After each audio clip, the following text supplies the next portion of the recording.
अलिफ से अल्लाह, बा से बिस्मिल्लाह, ता से तकल्लुम। मेरे तकरीर सुनने वालों को अस्सलाम वालेकुम।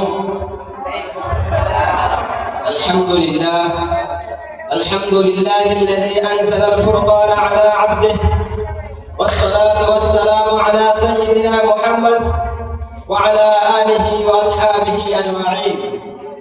अम्मा बअद, फ़अऊज़ु बिल्लाहि मिनश शैतानिर रजीम। बिस्मिल्लाहिर रहमानिर रहीम। इन्नमा यख्शल्लाह मिन इबादिहिल उलमा व क़ाला नबी सल्लल्लाहु अलैहि वसल्लम अल-उलमाउ वरसतुल अंबिया। सदक़ल्लाहुल अज़ीम।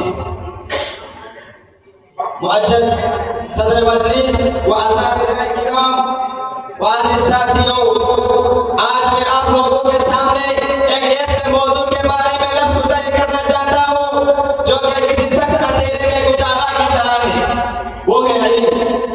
यूं तो इंसान पर अल्लाह ताला ने बेशुमार नियामतें अता फरमाई है।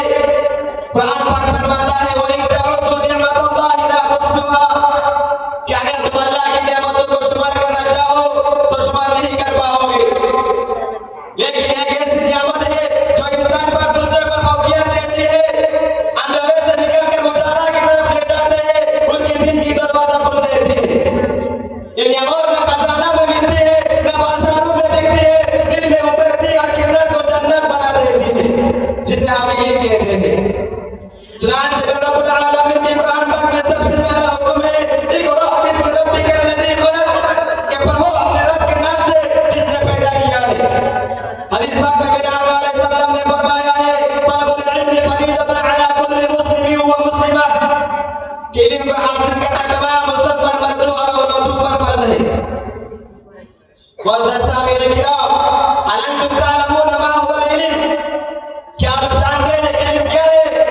इल्म वो दौलत है जो नबियों की मेहनत से, इल्म वो दौलत है जिसको चुराया नहीं जा सकता, इल्म वो दौलत है जिसको छीना नहीं जा सकता, इल्म वो दौलत है जिसको दरिया समंदर डुबा नहीं सकती, इल्म वो दौलत है जिसको आग के शोले जला नहीं सकता। हाँ, इल्म वो दौलत है जो मरने के बाद भी काम आती है। इल्म वो दौलत है जो मिट्टी से पैदा होने वाले आदम अलैहिस्सलाम को तमाम फरिश्तों पर बुलंदी अता की है। मेरे भाइयों, इल्म का मर्तबा, इल्म का ठिकाना का क्या ठिकाना है कि हदीस में आता है कि जो आदमी इल्म सीखता है दूसरे को सिखाता है वो सबसे बड़ी सखी है। हदीस में आता है कि उलमा का नींद की इबादत है। हदीस में आता है कि इल्म के एक बार सीखना 1000 रकात फर्ज़ पढ़ने से बेहतर है। हदीस में आता है कि किसी उलमा के मस्जिद में बैठना 60 इबादत से बेहतर है। हदीस में आता है कि उलमा अंबिया की वारिस है। हदीस में आता है कि जो आदमी इल्म की तलाश में रहती है जन्नत उसकी तलाश में रहती है।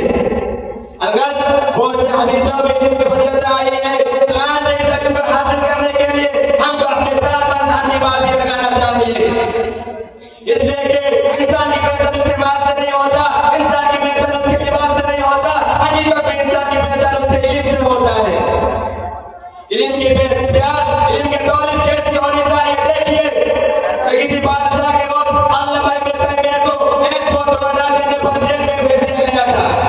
3 दिन गुजर जाते हैं, एक नौजवान तालिब इल्म बादशाह के दरबार में हाजिर होता है और इस कदर होता है कि हर देखने वाले के दिल पसीज जाते थे। कभी उम्मीद लगाई जाती है कि काश बादशाह सलामत उस नौजवान तालिब इल्म की मुराद को जरूर पूरी करेंगे। जब बादशाह की नजर उस तालिब इल्म पर पड़ी तो बादशाह ने दरियाफ्त किया कि बताओ तो सही, तुम इतना क्यों रो रहे हो?